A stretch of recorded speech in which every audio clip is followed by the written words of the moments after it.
PCB layer stackup is one of the most efficient and cost-effective ways to reduce your EMI. When done right, it can reduce both your conducted and radiated emission by up to 40%, all without adding any extra cost to your design. In today's video, we are going to learn all about the PCB layer stackup and what steps you can take to keep your EMI to a minimum. We will do a deep dive into the essentials of PCB layer stackups, and by the end of this video, you will be able to design your own stackups with as many layers as you want and know how to optimize that stackup for EMI performance. But before we go any further, feel free to check out the links in the description. You may find them helpful. Follow me on Instagram if you want to see some of my other content. And with that out of the way, let's get right into it. Okay, so before we talk about how to design a PCB layer stackup for EMI, I want to go over some of the details of the PCB layer stackup. A PCB's layer stackup refers to how the conductive and insulative layers are arranged within the board. While it might sound simple, there are actually very many parameters and design decisions involved in this process. Let's break it down. The conductive layers are usually either copper planes or a collection of copper traces. The planes are usually used to distribute either power or ground connections, while the traces are commonly used to route different electrical signals on the board. The insulative layers are often made of either an epoxy or fiberglass material. Their job is to separate those conductive layers and provide structural support to the PCB. So again, it may sound pretty simple on the surface, but there are actually a lot of design details in those two categories that we need to be familiar with, and they will all have an effect on EMI. So let's explore those parameters. The first parameter is going to be the number of layers your PCB has. This refers to the total number of conductive layers within the board, including both signal layers and plane layers. You will pretty much always have an even number of layers in your stackup because it will prevent any warping from occurring during the manufacturing process. Common layer counts include 2, 4, and 6, but you can have as many as 12 or more layers on your PCB. The next design parameter is going to be the types of layers, specifically the number of each type of layer. This is referring to what we just talked about with the conductive layers either being signal or plane layers. As a designer, one thing you will have to figure out is what combination of signal and plane layers your board will require. There is a lot of stackup theory that goes into this, so it can actually be a pretty complex process. And we'll go into more detail in this process later on in the video. After the types of layers, the next design parameter is going to be the layer spacing. This is simply a measurement of how far apart each of the conductive layers are from one another. Layer spacing is usually measured in mils, and common layer spacing values are 5 mils, 10 mils, 15 mils, 20 mils, with the total board thickness usually coming in at around 62 mils. Again, there is a lot of stackup theory that goes into choosing your layer spacing, and we will touch more on that topic later on in the video. Next up, we have the layer ordering. This is where we decide what order the conductive layers go in. Remember that the layer stackup usually consists of a combination of both signal and plane layers. So we have to decide the order that those all go in. One note on the layer ordering is that most PCB manufacturers require you to make your board symmetrical.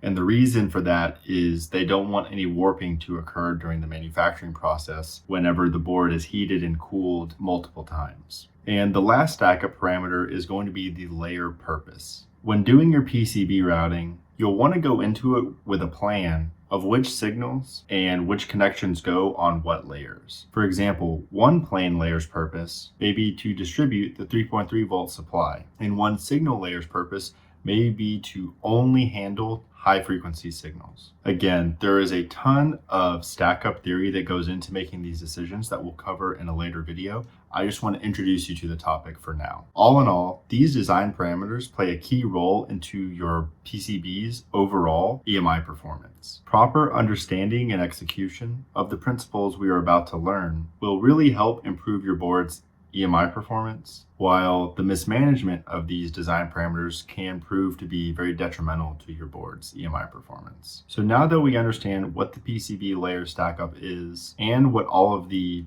Stackup design parameters are, the next thing we are going to talk about is what are referred to as the multi-layer board objectives. These are 6 key objectives related to the Stackup that every layer Stackup strives to meet, and they will serve as the foundation for all of our layer Stackups. As we go through these design objectives, keep an eye out for some recurring themes, as these will really help you understand the core principles that dictate PCB EMI performance as a whole. So let's go right into objective number 1, which states that every signal layer on the PCB needs to be placed adjacent to a plane layer. This goes back to the layer order, layer number, and layer type Stackup parameters that we just talked about. The idea is that when you're designing the Stackup, you need to order the layers in such a way that each signal layer is located next to at least one plane layer, and you need to make sure that you have enough plane layers so that each signal layer pair can have a plane. It is technically okay for the plane layer to be either a power or ground layer, but for reasons we will get into later on in this video, I usually prefer going with ground planes for my plane layers. One easy way you can satisfy objective 1 is to organize the layer Stackup so that you have groups of layers in a signal plane signal pattern. This will ensure that every signal layer will always have a ground plane adjacent to it. Depending on the total number of layers, another option is to simply sandwich 2 signal layers in between 2 planes. I like to use this technique when I'm working with a 4-layer board because it satisfies objective 1 as well as offers some additional benefits that we'll touch on later on in this video. The critical thing you should understand with objective 1 is to never place 3 signal layers in a row, as that'll make it impossible for that middlemost layer to be adjacent to a plane and therefore satisfy objective 1. Now, there are several key reasons why placing your signal layers adjacent to a plane layer will help with EMI. The first reason is that it minimizes the area of our current loops. Now, if you're not familiar with what a current loop is, think about how all closed circuits form a loop for current to flow through. The geometric area that exists in the physical world is what we're talking about here. For example, with a buck regulator, you have several different current loops there. One of them goes from the output capacitor through the load and returns back to the ground pin of the output capacitor to close the loop. As we learned from my buck regulator basics video, there can in fact be a lot of electrical noise on that line due to the switching of the MOSFET. And what happens is the current loops will act as antennas that amplify that noise. The amount of amplification is proportional to the total area of the loop. So in order to control our EMI, we want to make that area as small as possible. Bringing this back to objective number 1, the reason we want these signal layers adjacent to a plane is because it helps to minimize those current loop areas. Just imagine real quick if the ground plane for the buck regulator current loop was all the way on the other side of the board. That would make the loop actually several times larger. And as a result, our emissions would become several times worse. And this would apply to every single current loop that uses that same ground plane as a return path. So now you can see why the layer Stackup can have such a profound impact on the EMI performance of the board. By locating these signal layers close to a plane, we can minimize those current loop areas of all of these circuits at the same time. And the best part is, following this objective adds virtually 0 additional cost to your board. And the design itself is not at all affected. The second key reason why placing these signal layers adjacent to a plane layer helps to reduce EMI is because of something known as the image current effect. The image current effect is a phenomena that occurs when you have 2 adjacent conductors carrying current in opposite directions, like in the case with our current loops. If you are familiar with Faraday's law, then you may know that any conductor carrying current will generate a magnetic field. In the world of EMI, this is a problem because these magnetic fields can propagate onto nearby electronic circuits and become amplified. But what happens is, if you have 2 conductors that are placed very close to one another and they are carrying current in opposite directions, they will generate opposing magnetic fields that will essentially cancel each other out, resulting in lower overall emissions.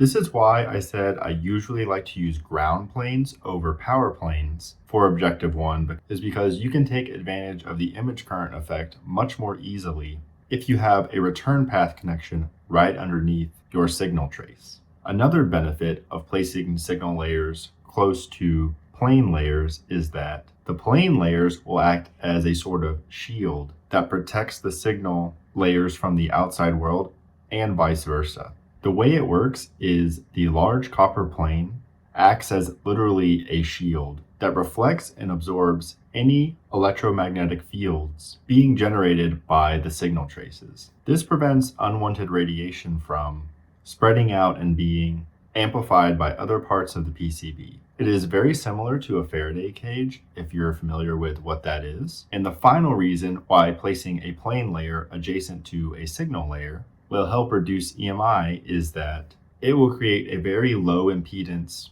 pathway for return currents, especially when it comes to high frequency signals. In this context, low impedance refers to not only the resistance of the return path, but the inductance as well. The key thing to understand is that the radiated emissions testing starts at 30 megahertz. And to a 30 megahertz signal, even a small amount of parasitic inductance can result in a significant impedance, which is not what you want for EMI.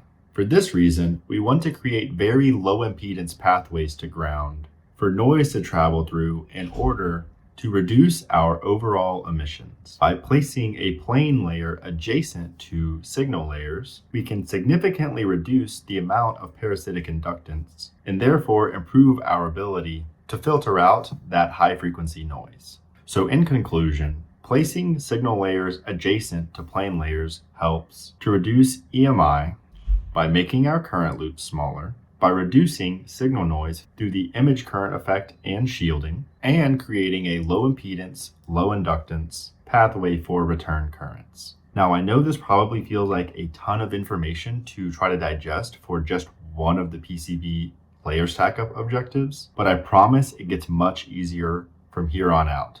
We will start to see some similar patterns and common themes throughout the rest of this video, so you'll be able to start to digest and process all this information much more easily as we go on through the material. So don't worry if you're feeling a little overwhelmed right now. The second objective states that every signal layer should be tightly coupled or close to its adjacent plane. This is referring to the layer spacing parameter we talked about earlier. In most PCB design software, you can actually go in and specify exactly how far apart each layer is from one another. And so what you want to do is minimize the distance the signal layers are from their adjacent planes. An example of what this could look like is on a typical 4-layer 62 mil board. You could space layer 1, which would be a plane layer, 10 mils from layer 2, which would be a signal layer, and then you could space signal 3, which would be another signal layer, 10 mils from layer 4, which would be another plane layer.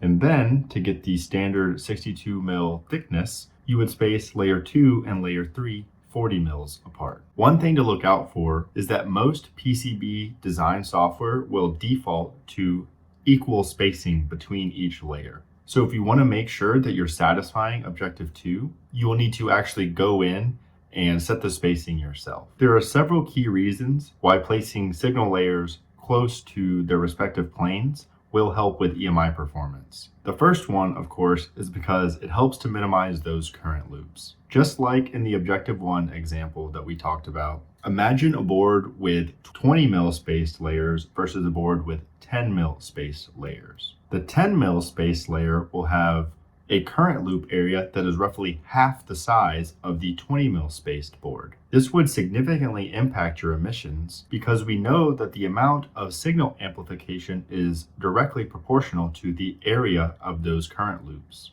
In addition to minimizing the current loops, we would also see better results due to the image current effect and better shielding because of the close proximity of the plane layer to the signal layer. And lastly, the overall impedance of the return currents would be reduced, which would significantly improve our ability to provide a low impedance pathway for those signals at 30 megahertz and above. So the main takeaway with objective 2 is that we are simply further amplifying the effects that we described during Objective 1. One theme you will see throughout this video is it is the little details like this that really start to add up. So make sure not to overlook them during the design process. And then finally, one of the best things about satisfying Objective 2 is that, like with Objective 1, it adds no additional cost to your board and requires no significant changes to the design or PCB layout. The third multi-layer board objective states that you should have your power and ground planes closely coupled together. Like with Objective 2, Objective 3 pertains to the layer type, layer order, and layer spacing parameters. One common example of how Objective 3 can be satisfied is on an 8-layer board where you have a power and ground plane between two groups of signal plane signal layers. Like with Objective 2, you can satisfy Objective 3 simply by spacing those power and ground planes 5 or 10 mils apart. Another example that will kind of satisfy Objective 3 is if instead of having a dedicated power plane, you route power on one of the signal layers that is already closely coupled to an adjacent ground plane. For example, on a 4-layer board, a common strategy is to route power on the two internal signal layers, along with, of course, the signals. And because those signal layers are already placed close to their adjacent planes, which are ground planes, that will end up giving you some of the benefits of satisfying Objective 3. Speaking of benefits, there are several reasons why satisfying Objective 3 will help improve your EMI performance. The first reason is that by placing those power and ground planes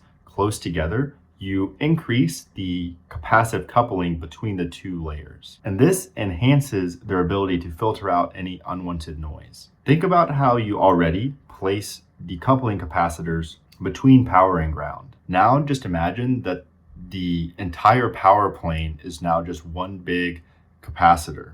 And the closer those capacitors' plates are, the higher its capacitance is. And therefore, the better its ability is to filter out any of that high frequency noise. And it is actually especially important for these power planes to have really good noise filtering capabilities, because they are the ones who encounter essentially the culmination of all of the noise happening on the board will make its way to the power rails because they're connected to everything. Another reason why closely coupling your power and ground planes will help with your EMI is that, again, it reduces those current loop areas, which will significantly reduce our radiated emissions. And lastly, by closely coupling the power and ground planes, we further reduce our parasitic inductance in the current return paths. So hopefully you're starting to see some recurring patterns and themes with the multi-layer board objectives. As we continue on to these next 3 objectives, you will start to piece together some of what I call the fundamental design objectives that can be applied to more than just your PCB layer stack up. We will go over these fundamental design objectives after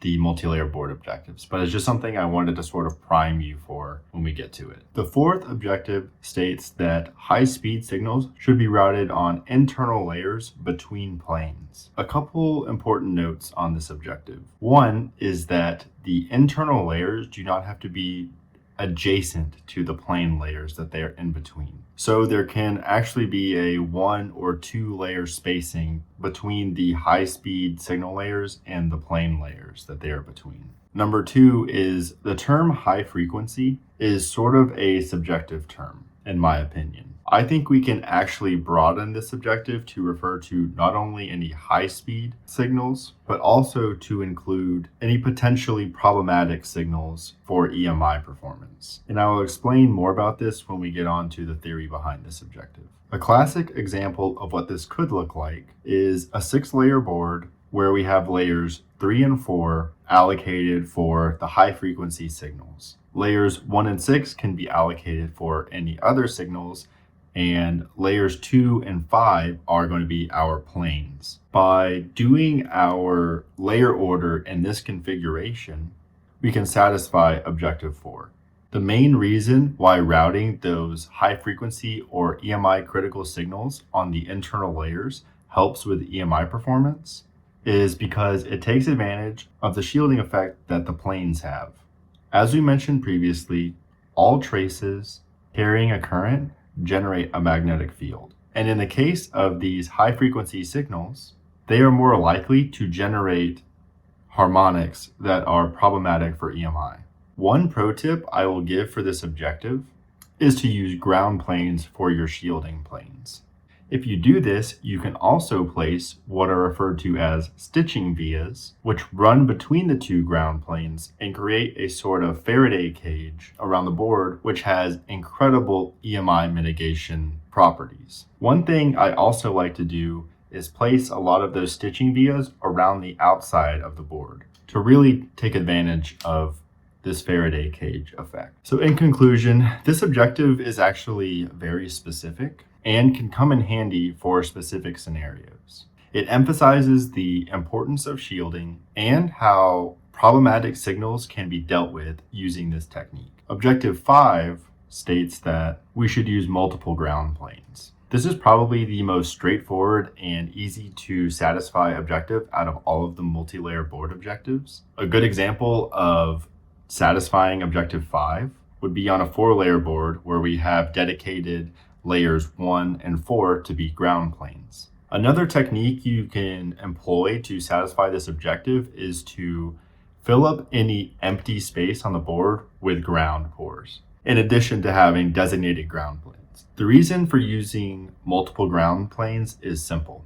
It creates a low impedance pathway for return currents and minimizes your trace inductance. Using only one ground plane could result in twice the amount of impedance, which would reduce our ability to filter out the high frequency signals. Objective 6 states that when critical signals are routed on more than one layer, they should be confined to 2 layers that are adjacent to the same plane. Note that this also implies that we should not be routing our signals on more than 2 layers. Using a 6-layer board as an example, if we need to route a signal on more than one layer, we would just need to make sure that the critical signal was only routed on layers 1 and 3, with layer 2 being the plane that layers 1 and 3 are both adjacent to. We would definitely want to avoid routing on layers 4 and 6 in this example, as that would not satisfy objective 6. One strategy I like to use that is totally allowed is just plan it so that your signals don't need to be routed on more than one layer. This is probably the easiest way to satisfy objective 6, and it has the added benefit of allowing us to satisfy some other objectives at the same time. There are several reasons why satisfying objective 6 helps with EMI. By confining our signals to just 2 layers that are adjacent to the same plane, we significantly reduce the amount of crosstalk. And as we know from our previous objectives, minimizing crosstalk can have a significant impact on your EMI performance. Because at the end of the day, you don't want your high frequency signal noise ending up on some other trace and then it acting as an antenna and just amplifying that noise. Another reason why satisfying objective 6 will help with your EMI performance is because of the image current effect. If we keep the signal traces close to our return plane, then we can take advantage of the image current effect, which will really help reduce the amount of noise emanating from those traces. And lastly, satisfying objective 6 will also keep our current loops small, and we know how big of an impact that has on EMI. So in conclusion, it's important to be mindful of objective 6 when deciding the purpose of each layer. You want to have a rough idea in your head of how you want the signals to be routed before you begin. That way you can prioritize appropriately. So that covers all of the multi-layer board objectives. I know that's a lot of information to digest, and just to be completely transparent, I myself often will refer back to these objectives when I'm doing PCB layouts. So it's okay if you don't have them all memorized and fully comprehended right now. One thing I mentioned a few times during that last segment was that there are some more fundamental objectives that we can kind of derive from these multi-layer board objectives. And they had to do with the recurring themes that kept popping up. I like to call these fundamental PCB layout objectives. And they are essentially the principles and concepts we want to understand in order to reduce our EMI as much as possible. What makes these objectives more fundamental than the multi-layer board objectives is that we can apply them to other parts of the PCB design such as the component placement and the routing. So let's get into these fundamental PCB design objectives. The first fundamental design objective is to make your current loops as small as possible.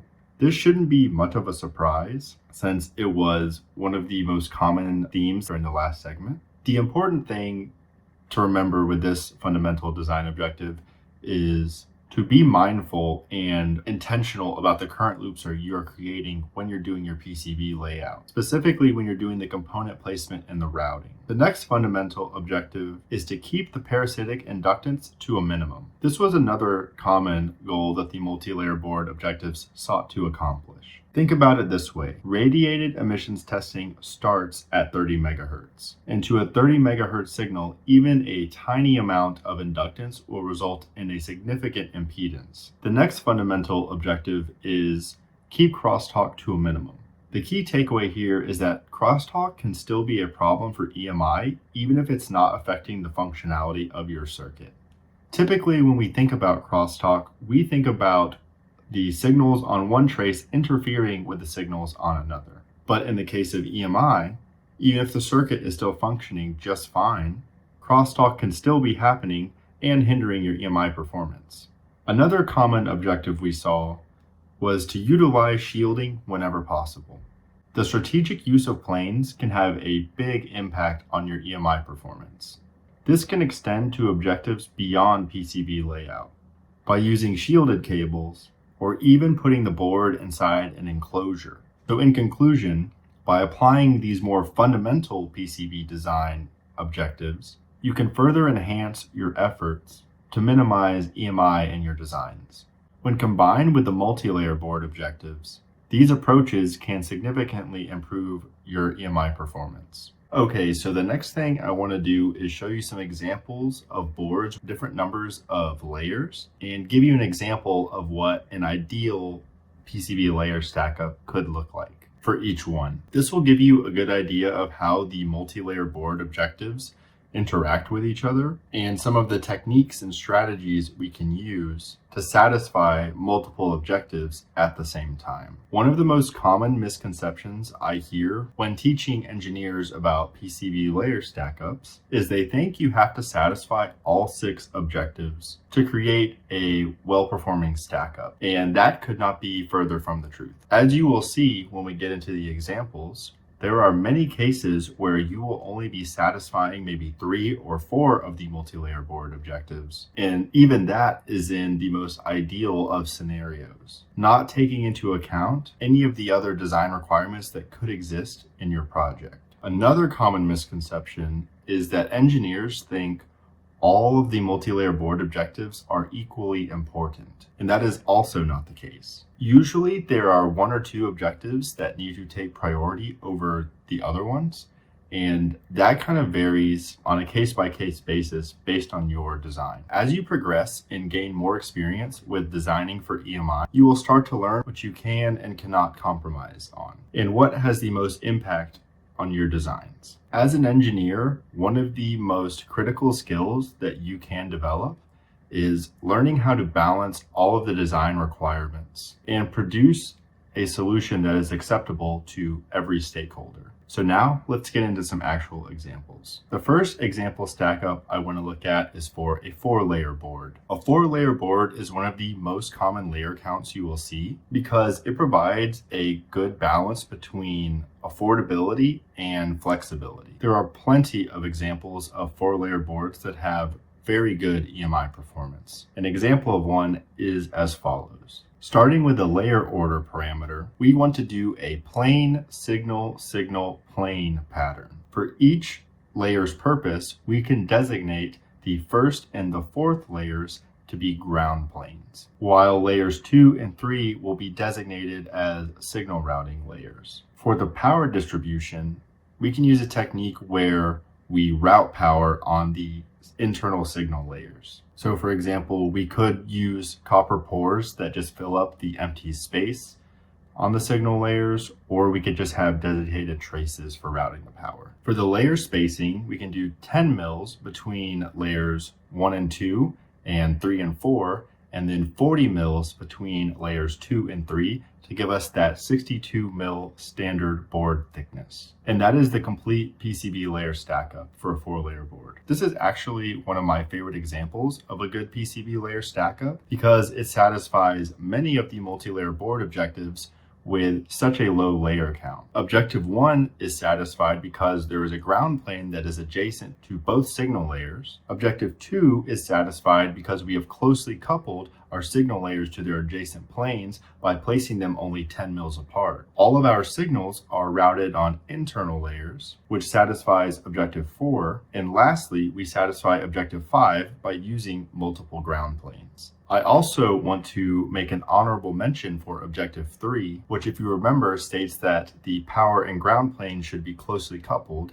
And since we poured power or routed power on layers that were already tightly coupled to ground planes, we get some of that added benefit. It's not completely satisfied, but it's a lot better than doing it another way. So all in all, we were able to satisfy 4 to 5 of the 6 multi-layer board objectives, which is pretty phenomenal. And one additional side note I want to make about this PCB layer stack up is I really like the fact that we put the ground planes on the externalmost layers because that allows us to use stitching vias to create a Faraday cage and further improve our shielding. The next example stack up I want to look at is for a 6-layer board. The main purpose of going from a 4-layer to a 6-layer board is just to give us some additional layers for signal routing. This will also give us some more flexibility with the stack up and allow us to satisfy some other multi-layer board objectives. An example of a good 6-layer is as follows. For the layer order, we can do the following. Layer 1 can be a signal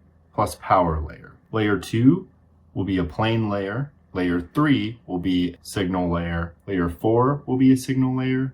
Layer 5 will be a plane layer, and layer 6 will be another signal layer. For the purpose of each layer, we can dedicate layer 1 to routing the low frequency signals. Layer 2 can be a ground plane. Layers 3 and 4 can be dedicated to routing high frequency signals. Layer 5 will be another ground plane, and layer 6 will be low frequency signals again. For power distribution, we can also pour power on layers 1 and 6 as well, kind of like what we did in the 4-layer example. For layer spacing, layers 1 and 2 are 5 mils apart. Layers 2 and 3 are 5 mils apart. Layers 3 and 4 are 40 mils apart. Layers 4 and 5 are 5 mils apart.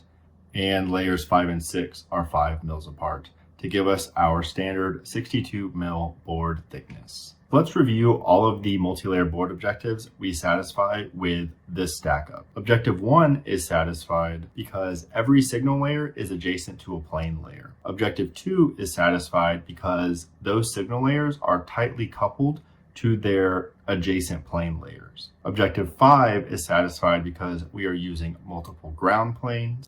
And objective 6 is satisfied because we are routing the critical signals on internal layers. Again, we can give an honorable mention to objective 3 because the layers that our power is being poured on is closely coupled to the ground planes. Now, you might be wondering how this stack up could be any better than a 4-layer stack up because we're essentially not really satisfying any more multi-layer board objectives necessarily. And the answer goes back to the objective priorities we were talking about earlier. As you will see, in some, it's more important to satisfy specific objectives, even if it means satisfying fewer objectives in total. The hardest part about this is that there is no objectively correct answer. It all depends on the specific circuits that are in your design. This is a valuable lesson you can take away from this video. Sometimes it takes a lot of time and trial and error for you to be able to optimize your stack up for a specific design. You can use these objectives and theoretical principles to guide you on your design, but at the end of the day,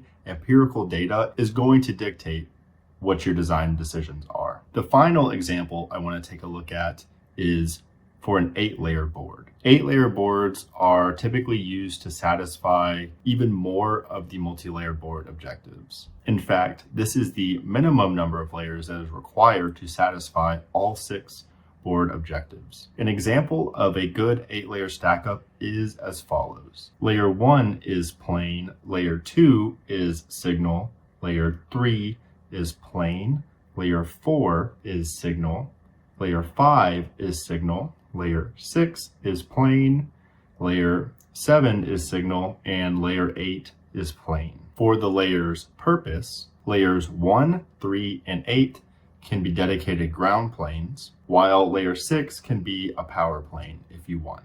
Note you could also consider changing another one of the ground planes to a power plane. For example, say you have multiple voltage domains on your board and it makes it easier for you to distribute those different voltage domains, then maybe dedicate another power plane. The rest of the layers can be designated as signal layers. Note that we can also use the strategy of orthogonally routing signals that are adjacent to the same plane. For the layer spacing, it is as follows. Layer 1 is 15 mils from layer 2. Layer 3 is 5 mils from layer 4. Layer 4 is 10 mils from layer 5. Layer 5 is 5 mils from layer 6. Layer 6 is 5 mils from layer 7, and layer 7 is 15 mils from layer 8 to give us our standard board thickness of 62 mils. Let's review the multi-layer board objectives to see which ones we satisfy with this configuration.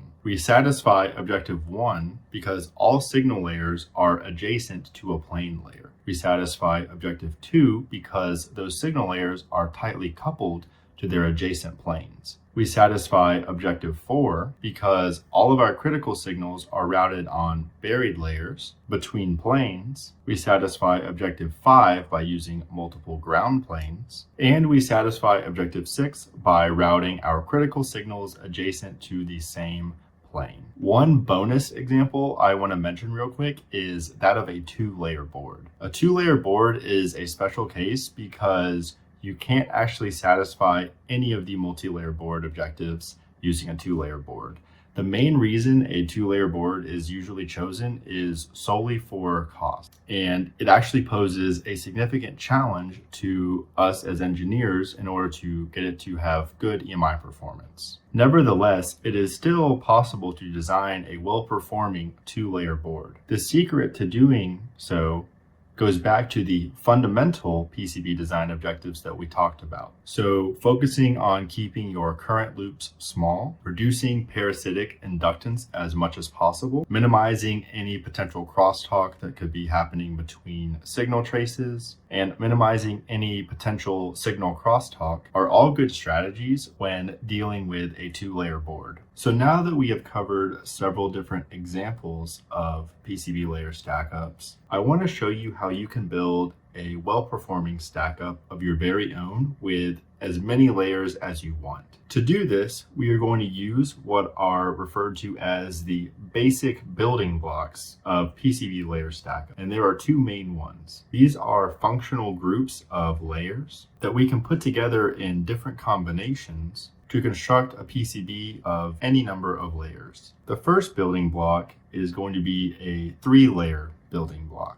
This is comprised of 2 signal layers and a plane layer in the middle. Going back to our examples, we used 2 of these 3-layer building blocks when we were constructing our 6-layer board. Note that the layer spacing and the layer purpose in the building block can change depending on the design requirements. For example, in a 6-layer board, the layer spacing may be 10 mils, but in a 12-layer board, that layer spacing might be reduced down to 5 mils in order to maintain a standard board thickness of 62 mils. And that brings me a key point that I want you to understand. You can keep combining these 3-layer building blocks on to infinity, but you need to be mindful of the fact that you never want a board with an odd number of layers because, as we mentioned earlier, it needs to be symmetrical for manufacturing. So what if you want to create a board with only 8 layers? How can you use those 3-layer building blocks to build a board like that?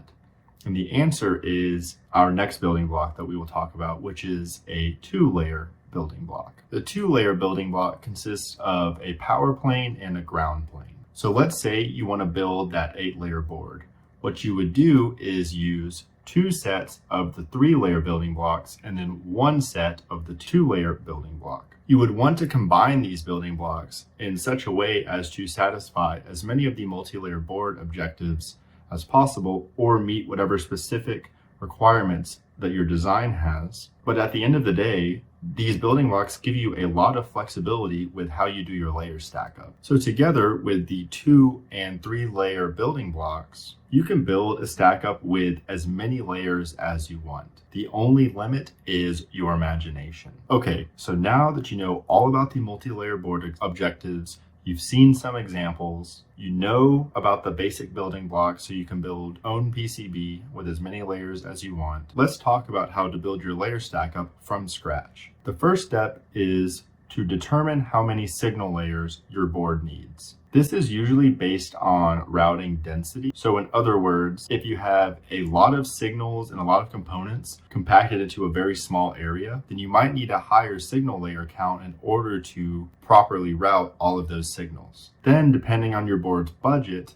you can add in some additional plane layers to help satisfy the multi-layer board objectives. For example, if you need some dedicated layers for high frequency signal routing, if you need some additional ground planes for shielding or reducing your ground impedance, stuff like that. The next step when doing your stack up is to determine how you're going to distribute your voltage domains. As we talked about earlier, it's pretty common for there to be multiple voltage domains on one PCB. And so we have a few different choices for how we can distribute those. One option is to have a dedicated power plane for each voltage. This solution works if you have the layer count to support it, while also satisfying Objective 5, which, if you remember, states that we want to have multiple ground planes. Another option is to use what are referred to as split planes, where you take a single power plane and you split it into 2 different voltage domains. This strategy can work if your board is laid out in such a way that the voltage domains don't have to cross over one another and they're fairly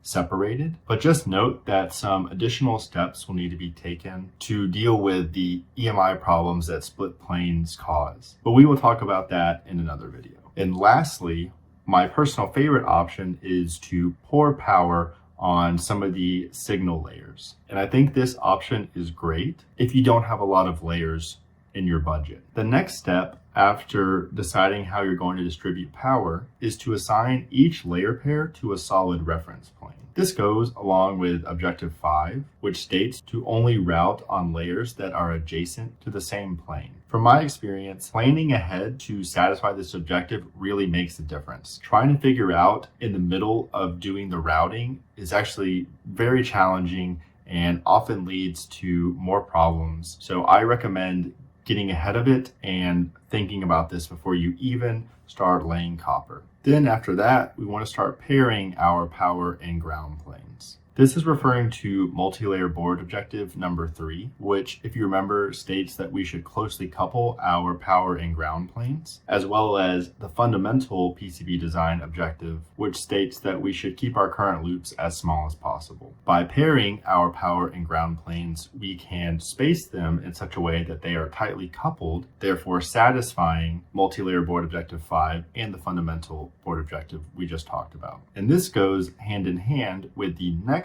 step, which says to determine the ordering of the layers. Again, we want to order our layers so that we satisfy as many of the multi-layer board objectives as possible. One thing I want to note here is that personally, I like to prioritize putting ground planes as the external-most layers because, as I mentioned before, we can use the stitching via technique, which is one of my personal favorites. So during this step is when I would plan that out as well. However, this is not a hard requirement and is more of a nice to have. After we are done doing the ordering of the layers, the next step is to determine the spacing between each layer. The spacing between layers will depend on 2 primary factors. Number 1 is the overall thickness of the board. As you've heard me mention in all of our examples, we're using a standard 62 mil thickness for our board thickness, which is kind of like the industry standard. You can have different board thicknesses for your design. So if that's the case, then just keep that in mind. The second factor is the total number of layers in the board. Remember, if we're trying to make our total thickness add up to 62 mils and we have a higher layer count, and that means some of the layers will have to be closer together in order to still comply with the 62 mil thickness requirement. In addition to that, we want to make sure that certain layers are tightly coupled to one another in order to satisfy the multi-layer board objectives. You can use some of the examples we gave with the 6 and 8 layer boards to get an idea of how the thickness could change based on your layer count. And then finally, the last step is to define any necessary routing restrictions. This is referring to parameters such as your board outline clearance, as well as any clearances pertaining to the signals on the signal routing layers themselves. Remember, we don't want to route too close to the edge of the board because that will cause radiated EMI problems. And we don't want to route our signals on more than 2 layers that are adjacent to the same plane because that can also cause problems with EMI as well. This step in the process is when you can decide how you plan to route your signals and what layers certain signals will go on. If you have a lot of signals that need to be routed, just try to prioritize the ones that you will think will cause EMI problems for you. And that is the complete process for doing your own PCB layer stack up. Now that we are nearing the end of the video, I want to talk about one of the most common things I hear PCB designers talk about after learning about PCB layer stackup. Oftentimes their first reaction is, oh my gosh, how on earth could I possibly design a well-performing stackup with all of these intricate details and sophisticated requirements while complying with all of these intricate multi-layer board objectives and the fundamental objectives and things like that.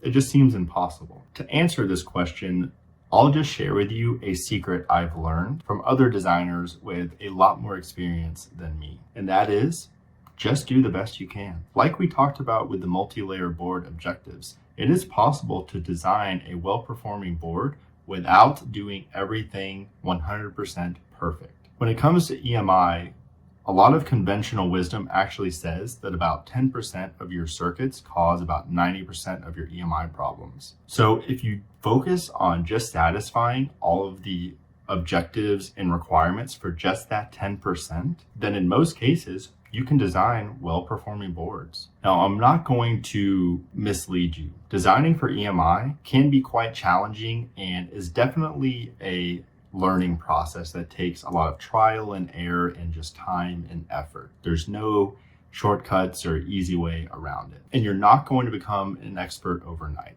But by slowly learning and applying the principles that we have talked about in this video, you will start to see significant improvements in the EMI performance of your designs. And hopefully that is a positive note I can leave with you. But that is everything I wanted to cover in this video. Thank you so much if you made it to the end, and hopefully I will see you in the next one.